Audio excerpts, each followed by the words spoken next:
Well, tulad nyo, natuwa din naman kami nung i-final yung panukalang batas na yun kasi kailangan na talaga.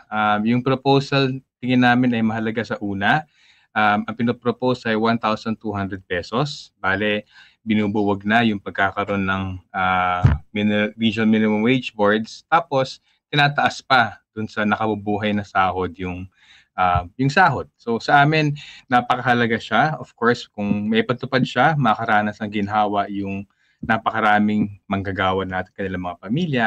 Ikalawa, gusto namin pabulaan ng palaging argumento na hindi kakayanin ng mga negosyante yung pagbigay ng ganong kalaking sahod. Kasi ang nawawala sa pag-isip ng mga negosyante at dapat sa gobyerno, pumasok sa isip din ito, kung taasan ang sahod ng manggagawa, mas maraming pera sa bulsa, mas maraming ikot na pera sa ekonomiya, mas maraming opportunities para sa negosyante at lalago yung ekonomiya sa paraan na hindi pa bigat sa mga manggagawa na napakasusi naman sa lahat ng negosyo. Kaya kami po ikinatutuwa namin yung laki niya, 1,200, at yung pagiging pambansa niya na binubuwag yung sistema ng regional wage boards na nasa likod ng pagbabarat ng sahod sa nakaraang 35 taon. Kaya nga, yung halaga ng sahod ngayon dahil sa regional wage boards ay mas maliit kaysa dun sa halaga noong 1989. Malaking problema po yun.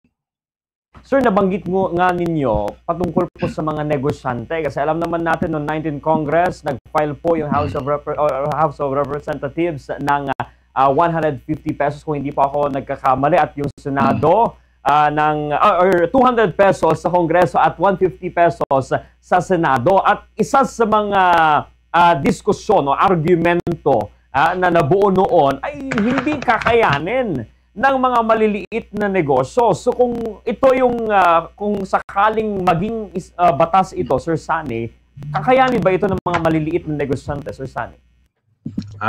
Well, totoo naman yung sinasabi na mas mabigat yung pagdagdag ng sahod sa maliit na negosyante kumpara sa malaki. Pero huwag natin kakalimutan, hindi naman pwede magkasya lamang gobyerno dun sa pagbibigay ng dagdag na sahod. Tulad ng ginawa halimbawa noong kasagsagan ng pandemya, may bigyan naman ng wage subsidy ang gobyerno. At mahalaga yun kasi ibig sabihin, merong sistemang gobyerno para sa maliliit na negosyo, pwede magbigay ng subsidy ang gobyerno para punuan ang kakulangan ng negosyo. Kaya sa amin, hindi pwedeng tumago ang mga malaki negosyante sa likod ng maliit na negosyante. Hindi nila pwede gawing katwiran na hindi to kaya ng maliliit. Kasi pwede naman suporta ng gobyerno yung maliliit na negosyante para kakayanin yung dagdag na pasahod na yon. At sa amin, itong pinakamahalagang punto hindi dapat ituring na kalakal ang manggagawa na ibabaratin mo at bibili mo ng mura. Kasi tao yan Tao yan, buhay ng pamilya, kagalingan yan ng mamamayan natin. Ikalawa, hindi lang sa usapin ng humanity. Ikalawa, ito pa actually yung udyok sa ekonomiya Sa mahabang panahon, ang nakakapagpigil sa pag-unlad natin ay yung kalitan ng domestic market.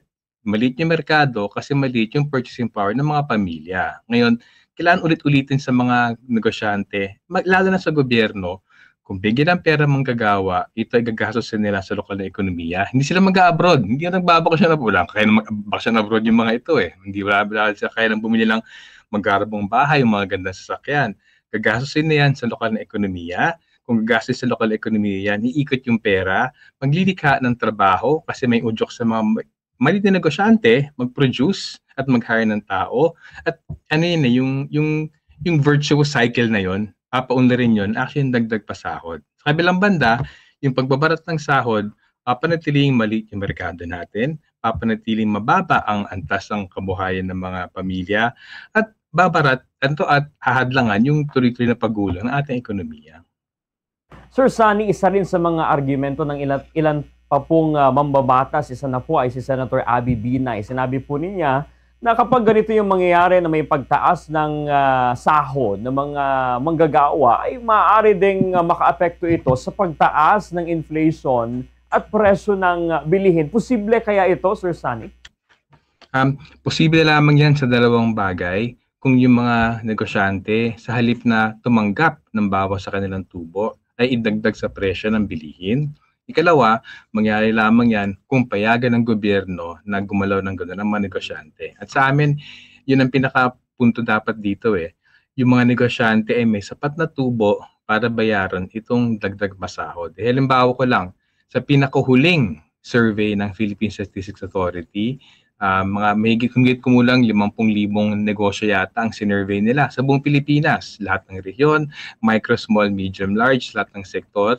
Sa aming computation, yung pagbigay ng 1,200 pesos na family living wage nationwide ay katumbas lamang ng on average 40% ng tubo ng mga negosyante. Ibig sabihin, hindi pa nga ito ating kapatid mas malaking bahagi pa ng tubo mananatili sa mga negosyante. On average, 60% ng tubo nila mananatili, habang yung 40% na binibigay sa manggagawa, hindi yan dapat ituloy na gastos. Yan ay may katwiran ng manggagawa sa dagdag na sahod at kailangan ulit-ulitin. Iikot yung pera na yan sa lokal na ekonomiya, maglilikha ng opportunities para sa mga maliit na negosyante, udyok yan sa paglago higit pa ng ating ekonomiya sa paraan na hindi pa bigat sa manggagawa. Kasi sa amin, mali-mali talaga yung attitude ng gobyerno na sige, ibarat natin ang manggagawa para dumating ang foreign investor. Baratin natin sa sahod ng manggagawa para lumaking tubo ng mga lokal na malalaking negosyante.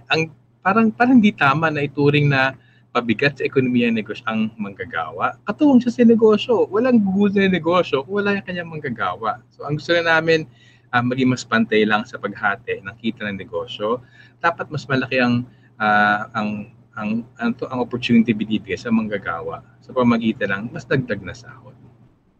Sir, nasabi niyo nga kanina na pabor kayo sa pagbuwag ng regional wage boards at palitan ito ng isang National Wages and Productivity Board. Bigyan niyo nga kami ng background, sir. Ano po ba yung mga parang hindi magandang epekto na nakikita niyo sa regional wage boards at ano yung advantage kung magiging centralized ito at magiging National Wages and Productivity Board, Sir San? Sige. Noong 1989 kasi, bago July 1989, iisa lamang sahod ng Pilipinas sa buong bansa.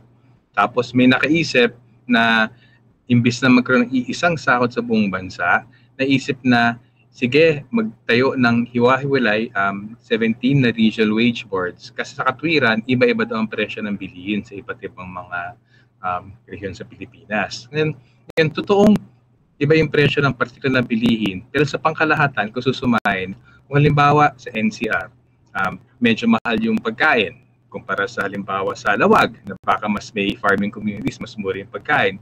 Totoo may ganon, may mas mahal, may mas mura. Pero meron naman, mas mahal halimbawa yung gasolina sa Lawag, pero mas mura sa NCR kasi nandito yung North Harbor, kasi ini-import yung mga Batangas port terminals, nakamura dyan. So parang kung babalansin, kung may limilitaw, hindi totoo na ganun kalaki yung sa pangkalahatan ng presyo ng bilihin. Kung susumayin, iba't ibang klase ng produkto na binibili. Kaya sa amin, yung katwiran na iba-iba ang presyo ng bilihin sa mga rehiyon, hindi nangangahulugan na iba-iba dapat ang sahod sa buong Pilipinas. At ang pinaka-naging problema ng regional wage boards, mula nang pinatupad siya, dahil ang tipid-tipid ng mga regional wage boards sa pagbigay ng sahod. Alam niyo ba, maliban sa NCR, sa 16 na rehiyon ng Pilipinas, 23% less pa yung halaga ng sahod ngayon kumpara sa 1989. Grabe yun.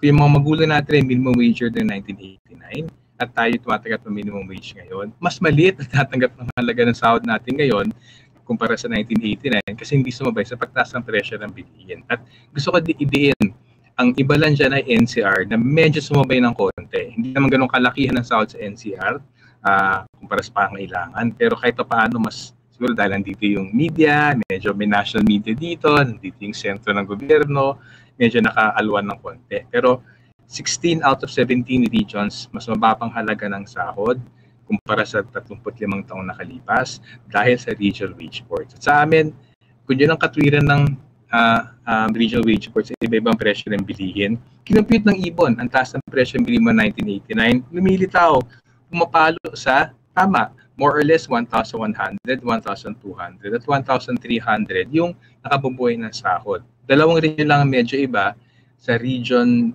8, I think Eastern Visayas, 900 pesos lamang. Pero sa BARM naman, 2,000 pesos mahigit ang family living wage. Pero maliban sa dalawa yun na isa medyo maliit, isa medyo mataas, pumapalo sa about 1,200 ang average sa family living wage sa buong Pilipinas. Sir, lastly po, alam naman po natin may na-file na sa Kongreso. Maganda na maraming natuwa Pero yung malaking tanong ngayon, Sir Sunny, sa tingin niyo po ba may sapat na political will sa kasalukuyang Kongreso upang maisabatas ang 1,200 pesos minimum wage? At ano yung sa tingin po ninyo ay kailangan gawin upang maitulak ito, Sir Sunny? Unfortunately, hindi lang Kongreso yung problema, pati yung Presidente. Kung maalala natin noong Mayo 1, siya mismo nagsalita na tutol siya dun sa legislated wage hike na 200 pesos. At sabi niya mismo, mas gusto niya paubaya yung wage setting sa regional wage boards. So sa amin, problema yun kasi nakapagpakita naman ng kahit kaunting political will ang Kongreso kasi nakapagpasa na 100 sa Senate, 200 na legislative wage hike doon sa House of Representatives. So hindi malayo siya sa 1,200 na more or less 600 to 700 pesos kailangan idagdag. Pero may pinakita silang pagtindig para sa manggagawa. Kaso, nung binira ni Pangulong Marcos yun, sa amin yun ang killer talaga eh. Yun talaga nagpatay ng panukalang batas na to. So within Congress, naniniwala kami habang tuloy-tuloy na pupukpok yung manggagawa, pupukpukin yung Kongreso doon sa pagiging makatwiran ng sahod. Yung ibon naman, ibibigyan namin lahat na meron namin datos tukol sa kakainan ng mga negosyante. Magbigay ng dagdag na sahod at wala pa sila napapawalaan ng argumento doon. Tingin namin yung Kongreso na mas maaring mukhang ngayon nakikinig sa mga manggagawa, maaring maudyok pa sila ng konti. Pero may konting barata unfortunately kay Pangulong Marcos na naniniwala pa rin na dapat mura ang sahod para mahikiyatin ng foreign investors. Ilang dekada natin ginagawa yan. Tuloy, bagsak na bagsak ang sahod ngayon sa ganong pagbabarat ng sahod.